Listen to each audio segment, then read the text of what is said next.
So start na tayo sa recording. So why Bitcoin?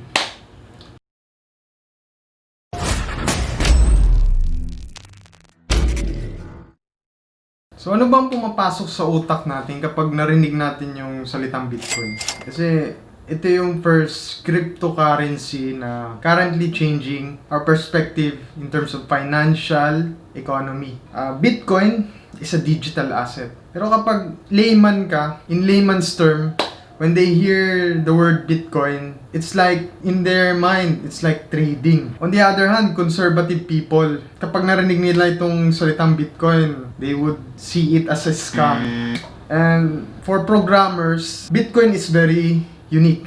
Kasi for programmers, Bitcoin is likely a technology. It's not a digital asset for them. It's not trading perspective. It's all about technology. Another thing is that kapag gamer ka, you often hear the word Bitcoin as a coin in a computer games. That was the first time I heard Bitcoin way back 2014. And I thought that it functioned as a coin only on a game. But today, Bitcoin is very different. So, ito yung maaalala mong kataga special about Bitcoin. Ito yung pinaka-meaning talaga ng Bitcoin, that it represents as an internet money.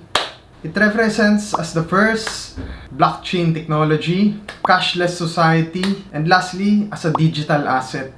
So what is so special about Bitcoin? So in layman's term, ako consider ko ang sarili ko as a layman person engaging on that kind of technology. For me, Bitcoin it represents the death of the past economy. Kasi kung titignan mo yung Bitcoin, it has something to do with rarity and how we change our perspective on accumulating asset. So first and foremost, nag-join ako ng Bitcoin kasi na-attract ako sa concept niyan as decentralized. What you mean by decentralized? Decentralized meaning hiwalay siya in terms of government control, in terms of distributing the power to the people. Kasi modern companies, modern corporation are already in a monopoly in terms of wealth perspective. Kasi kung titignan mo kapag government, di ba? They are likely to control us financially. The banking system is also a scam. Those are the reason why I shift my intention to new world or new age, new digital age of cryptocurrency.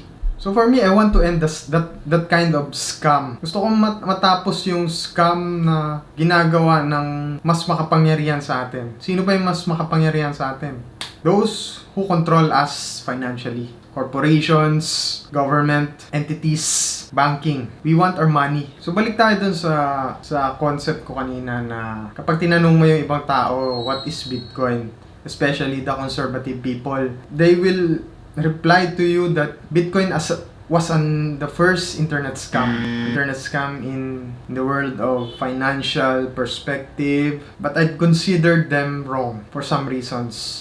Kasi Bitcoin has nothing to do with scam. Scam exists during the first civilization, when people started money, when people started exchanges, trade, barter. Scam already exists. So Bitcoin has attracted a lot of scammer, has attracted a lot of cyber hackers. It's because it's very special. It's very lucrative. On a conservative side, they will tell you that Bitcoin has no value. They exist just because they are just this useless kind of cryptographed addresses that has no value in the real world. Kapag tinanong mo yung tao na ganon, yun ang sasagutin sa'yo eh. Kapag tinanong mo yung conservative na tao, di ba? But my point here is that we are living on a digital age. Digital age where we see something that seems to have no value, but on a relative side, it's very lucrative, it's very valuable. So take for example, gold. Paano ba nag-exist ang gold? Paano naging special ang gold? Pag tinanong mo yung native people, what's so special about gold? They will reply that it's useless. Kapag doon ka sa gubat, sa pinakasinaunang tao pa na nabuhay ka, pinakitaan mo sila ng gold, wala silang paki dyan eh, di ba? But when you represent gold, when you give gold to the modern people who knows what the value of the gold is, they will offer the price out of it. Imagine that kind of scenario the same way how we perceive Bitcoin. Pag tignan mo yung Bitcoin, it's like this cryptograph, computer, hash that has no real value to our real world. But when it was created to have this 21 million limited supply, they become demanding. They become valuable over time. To the point that it reaches an equal price of 1 Bitcoin is equals to 11,000 US dollar. That's how humans are very weird. You see, Warren Buffett, the famous investor, stock investor, siya na yung pinakamayaman sa buong mundo eh. And to think that he never believed on the technology of Bitcoin. He said that Bitcoin has no value and it's likely to be a failed asset. Which seems to be that Warren Buffett, despite being wealthy, despite being successful financially, still fail to see what this potential can do in the future 5 to 10 years. So kapag tignan mo siya, kahit ako, nung unang rinig ko about Bitcoin, about that kind of cryptocurrency, Ethereum, Litecoin, Dogecoin, in my mind, it was a scam. It was literally a nonsense. I prefer cash.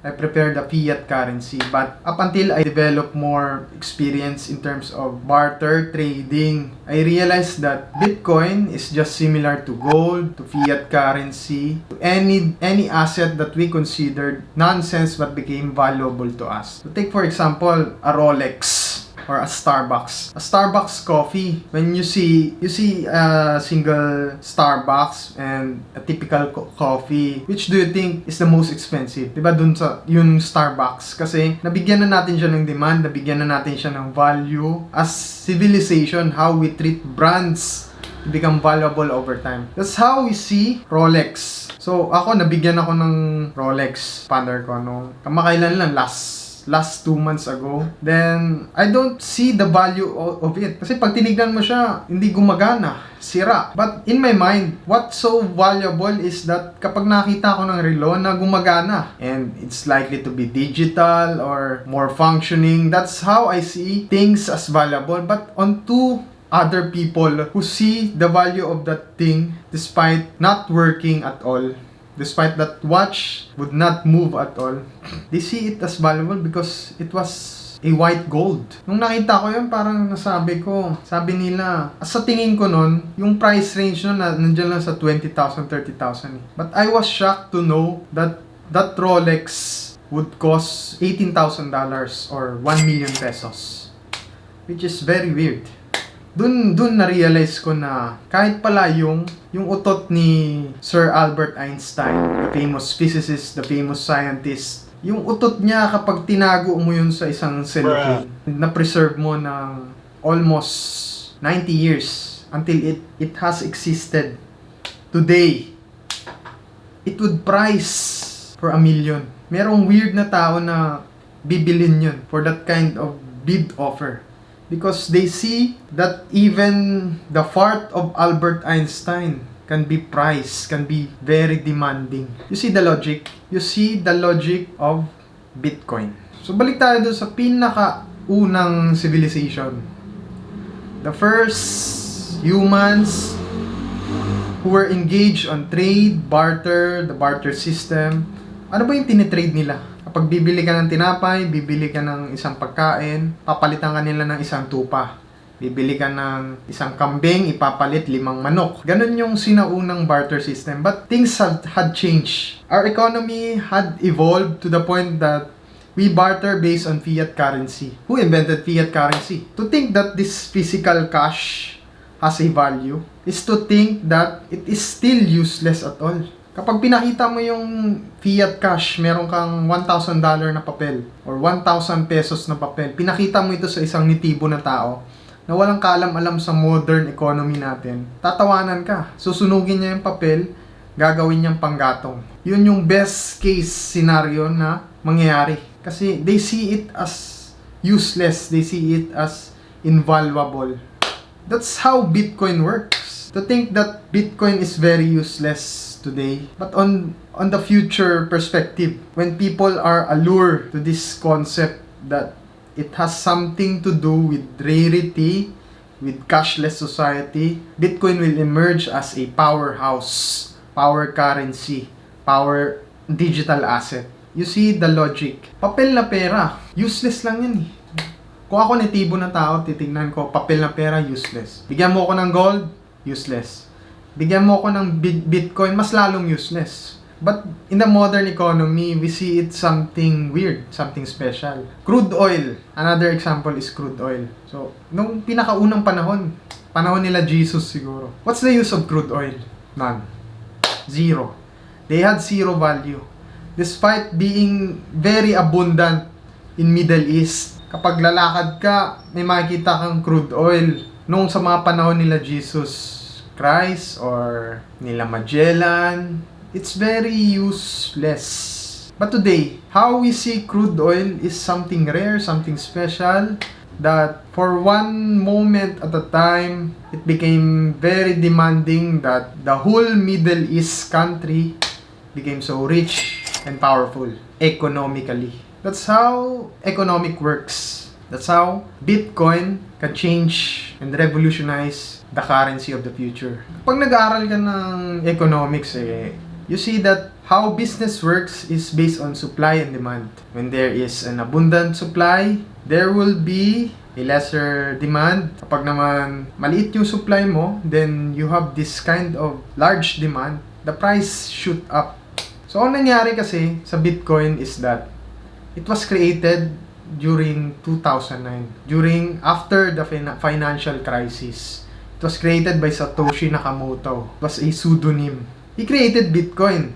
It was being mined on a CPU mining rig. So, 10,000 Bitcoin back then was price of only $100. 1 Bitcoin is equals to, hindi pa nga aabot ng 1 cent siguro eh. Nandiyan lang sa 1 peso. Then, 2010, 2011, Bitcoin become valuable. Nakikita na siya ng public eh. Nakikita na siya ng public kasi there's something special about it. Every 4 years, there is a Bitcoin halving where kapag nakamina ka ng 16 Bitcoin for the first 4 years, it would reduce to 12 for another year, then another 4 years, it would become 6. The reward would reduce over time. So, nag-accumulate yung Bitcoin over time. 2,145 yung last supply na pwede mo siyang mamine sa computer. Up until then, the price increases over time. It is a logarithmic pattern.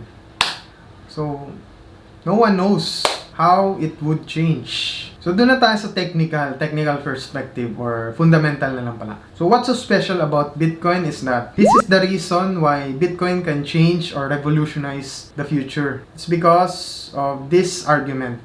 So, why Bitcoin? What's so special about Bitcoin? Number one is that hyperinflation. So, ito yung pinaka nakakatakot na pwedeng mangyari.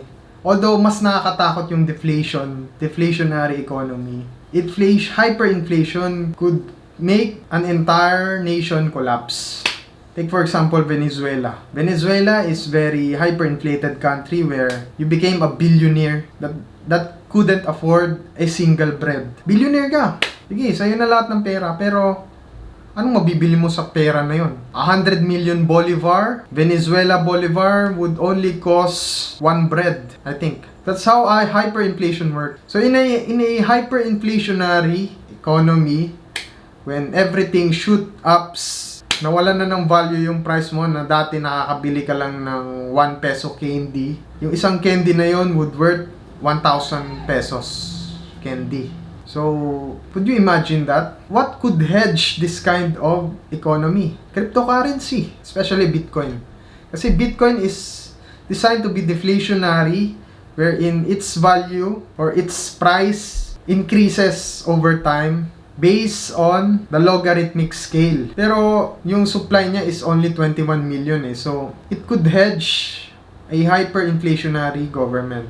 So, what causes hyperinflation? What causes hyperinflation is a corrupt government when people doesn't know how to control the supply of the currency, the fiat currency. Parang yung logic ng mga bata na kung saan, bakit hindi na lang tayo mag-print ng pera? Diba? Bakit hindi na lang tayo mag-print ng maraming pera para yumaman tayo, para mabalik natin yung utang natin sa ibang bansa? That's not how the government works. The economy works. Our fiat currency is being supplied and controlled by the government itself. And once the government fail, once the government become corrupted to control the flow of our inflationary rate, we are doomed to collapse as a state. So, who will save us? A new currency. Plan B. So, another thing na special ng Bitcoin is that we want a cashless society 10 to 15 years in the future. So, imagine, Bitcoin was designed not just as a digital asset, as the first blockchain, as the first cryptocurrency to have this price of 11,000 and up value that is more special than gold. Bitcoin function as a digital or cashless society.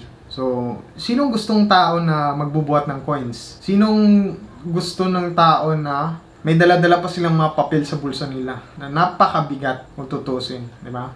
May barya ka, may coins ka. Sinong gusto ng ganung society? In the next 5 to 6 years, we people are tired of living with those minted coins na physical. We want a cashless society wherein we can swipe in our arm, bond, na currency, exchange. Exact pa yung sukli, di ba? Hindi ka na magtatanong na may 20 pesos ka or 200 pesos, sukli ka na 137. Yung magsusukli sa'yo na Lazada or Shopee ba yan, nahihirapan pa eh. But in the near future, it would be exact if it is digital. It is in a form of digital. So, the death of fiat currency and the rise of cashless society are also the rise of cryptocurrency. See the logic, ba? So you see, cryptocurrency are only 10 years old. Bitcoin was just 10 years old. Imagine, 2009 lang siya nagawa. It functioned as a decentralized currency that the government doesn't own. It cannot tax that kind of value. Hindi niya pwedeng taksan yan kasi they behave differently in a currency. They are stored in a blockchain. Not in a Federal Reserve, not in a PSP. Hindi sa Bangko Sentral ng Pilipinas. Hindi. Those kind of institution will die, hopefully, kapag nag-rise itong mga cryptocurrency na ito in the market. 10 years old pa lang siya pero it function like revolutionary. Kasi maybe 10 to 15 years from now, kapag nag-penetrate talaga sila sa atin, naging massive adoption na yung cryptocurrency. Yung mga next generation ng mga bata ngayon, mga baby ngayon, pag lumaki na sila 10 to 15 years, they would not recognize what a paper cash is. Yung mga 100 pesos, 1,000 pesos na nag-i-exist today, they would not recognize it. They would clearly adopt this kind of cashless society that has better functionality compared to us. Na pumapalit tayo based on papel, di ba? Take for example, let's go back to the past when people hadn't invented yet the currency, the fiat currency. Papalit ka ng isang bahay, bibigay ka ng limang bakay o 5 aso, 5 tupa. That's how the barter trade was happening back during those days until it evolves to our day that we exchange it on cash. Printed by the Federal Reserve, printed by the BSP. But in the future, what would it be? Diba? We no longer see this kind of coins. Tatawanan ka na lang eh kapag ikaw, may hawak ka pang pera ngayon, papel na pera. Nasa museum mo na lang yung makita. Tatawanan ka ng isang bata na bakit may dala-dala ka nun. Anong mapapalit mo yun? Ito, last argument na to, last but not the least, is why Bitcoin is so special and revolutionary 3 to 4 years in the future is that Bitcoin is very liquid. Hindi siya yung tubig na pag sinabi mong liquid in a state of physics, matter, solid, liquid, gas. It's not how financial liquid is what I meant. Financial liquidity is that it means a massive supply adoption around the world. So, kapag titignan mo yung Bitcoin, kasi may makikita ka na lang sa mga branches, sa mga tindahan dyan na pwede mo nang mapalit yan. Pwede kang makabili ng isang item worth of Bitcoin, worth of cryptocurrency. That's what I meant about liquidity. So, 5 to 6 years before, in the past, hindi pa ganun ka-liquid yung Bitcoin eh. Bitcoin was just a trading currency. It's weird kasi meron pang story in the past, during 2010, I think that when a pizza delivery boy buy a pizza worth of 10,000 Bitcoin, pero hindi tinanggap ng delivery boy. So, today, what is 10,000 Bitcoin worth of? 10,000 Bitcoin would be worth $1 billion today. So, that's how the delivery boy became regretful na hindi niya tinago yung coins na lang na yun. I mean liquidity kasi very massive na yung adoption nito in the market. Today, as of today, 2020. There are exchanges like Binance, Coins.ph, institution that are hedging fiat currency in exchange of Bitcoin. Kumbaga, gusto nilang maka-escape dun sa hyperinflated economy na mangyayari sa currency na kung saan lulubog sila, while Bitcoin will remain stable over time. So, digital liquidation or asset liquidity is very important kasi, for example, bibili ka ng business, bibili ka ng McDo or Jollibee. Madali siyang bilhin if you have the money. But how can you sell it? How can you resell it? It's not easy. That's how liquidation works. Liquidation work is that if you buy something, a commodity, you can easily sell it in the market. That's how Bitcoin works. Kasi kapag bibili ka ng Bitcoin in an exchange or certain institution, you can easily trade it and sell it off, di ba? So, sinong nakapanood nung na-discuss ko about Robert Kiyosaki and the accumulation of asset as important. So, income generating asset like business, stocks, bonds, real estate, they are asset but doesn't have enough liquidity compared to Bitcoin. Bibili ka ng stocks, madali kang makakabili. Execute the order, but the sell, how can you sell it with that price? Bibili ka ng real estate, the same way, mas mahirap. Madali kang makakabili ng real estate, but how can you resell it immediately? This is very important in terms of financial liquidation or financial scalability, the liquidation of an asset. So Bitcoin is considered as a digital asset. While gold is very liquid also, kasi bibili ka ng gold, then anytime pwede mo siyang ipapalit. But there is still this kind of hassle, di ba? Sabi nga ni Mami Junisha na, walay hassle! That's the meaning of liquidation. In Bitcoin, it's consistent. Bili ka ng Bitcoin ngayon, worth 5,000 pesos. The next day, pwede mo nang isell eh. Pwede mo nang ibenta. But, you need to pay the fee. Paano ka tutubo? Bili ka ng Bitcoin, antayin mo na mag-increase siya, then resell. Naka-income ka na nun. So imagine if bumili ka ng Bitcoin nung March. Bitcoin was just under 4,000. Price of 6,000 as I can recall. That was the day when economy was very down. Yun yung regret na hindi ko nagawa eh. Kasi siguro kapag nung mga time na yun, lumubog. Then nag-loan ka, 100,000. You buy Bitcoin. Today, your 100,000 would worth 500,000. So naka-income ka ng 400,000 doon in just a span of March, April, May, June, July, August. In just a span of 5 months. That's how you can easily liquidate it. Babalik mo na yung utang mo. So yun na yan. Babalik mo yung interest mo kung gusto mo may interest. Pero nakatubo ka na ng 300,000 doon. Kung nalaman mo na ganon yung pag-increase ng Bitcoin, there is also a tendency that it will fall down. But I think in the future, ito, mark my word, mark this phrase. 1 Bitcoin today is worth $11,000. And there would be a time that it would cost $1 million, 1 Bitcoin. So, may mga bata sa sunod na future, sa next generation na magtataka paano ka nakakuha ng 1,000 Satoshi, 500 Satoshi. Today's worth, it's very cheap, di ba? 1 Bitcoin is just $11,000. So kapag nagkaroon ka ng ganung value, 1 Bitcoin, only 1 Bitcoin, you only own 1 Bitcoin. And fast forward tayo sa year 2029, 2030, you consider yourself as a wealthy man, a wealthy person, right? If Bitcoin will succeed, owning 1 Bitcoin would elevate you to become a multi-millionaire. Thank you.